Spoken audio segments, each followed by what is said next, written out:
Hello everyone, good morning. সকালবেলা উঠে আমি আবারও বসে পড়েছি আমার টু ডু লিস্ট করতে, আর তারপরেই চলে গেছিলাম এক্সারসাইজ করতে। আর তোমাদের তো আগের ভিডিওতেই বলেছি যে আমি যোগা আপাতত করছি না, কিন্তু এই এক্সারসাইজটা করেও আমি ভীষণ ভালো বোধ করছি। আর দেখেছো এক্সারসাইজ করার পরে কেমন ঘেমে গেছি। তারপরে ফ্রেশ হয়ে চলে গেলাম রান্না করতে। আজ রান্না হবে মাছের মাথা দিয়ে মুগ ডাল, যেটা আমার বরের খুব পছন্দ, তার সাথে আমারও।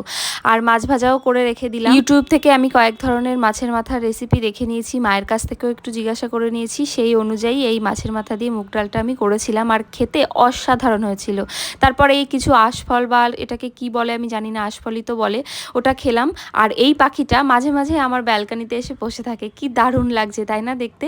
দুপুরবেলায় আমার বর বললো একটু কফি খাবে, তাই ও একটু ব্ল্যাক কফি বানাচ্ছিল। আজকে স্যাটারডে, ও বাড়িতে বসেই কাজ করছিল। অফিস গিয়ে যেহেতু প্রত্যেকদিন 1 কাপ করে কফি খাই, তো বাড়িতে বসে তো কফি চা কিছুই খাই না আমরা, তাই ওর মাথাটা একটু ধরেছিল। আবারও বেরিয়ে গেছি আমরা একটু টুকিটাকি শপিং করার জন্য। বেরিয়েই আমরা খেয়ে নিয়েছিলাম একটুখানি কর্নচাট, আর এই কর্নচাটটা খেতে কিন্তু দারুণ লাগে। তারপরে একটু সরোবরে গিয়ে বসলাম। বেশিক্ষণ আর বসা হয়নি, কারণ হাতে অনেকগুলো কাজ ছিল। তারপর বেরিয়ে চলে গেছিলাম একটু গড়িয়াহাটে, আমাদের একটা ঘড়ি কেনার ছিল। আর এত ভিড় ছিল গড়িয়াহাটে, প্রথমেই ঘড়িটা কিনে নিলাম। আর আমি কিছু কানের দুলও কিনেছি, সেটা বাড়িতে গিয়ে তোমাদের সাথে শেয়ার করছি। আসার সময় একটা আইসক্রিম খেলাম, আর বাড়িতে এসে কিছুক্ষণ পরে একটা মাছ ভাজা আর ওই যে ডালটা ছিল ওটা দিয়ে খেয়ে নিয়েছি। আর এই যে হচ্ছে আমার কানের দুল।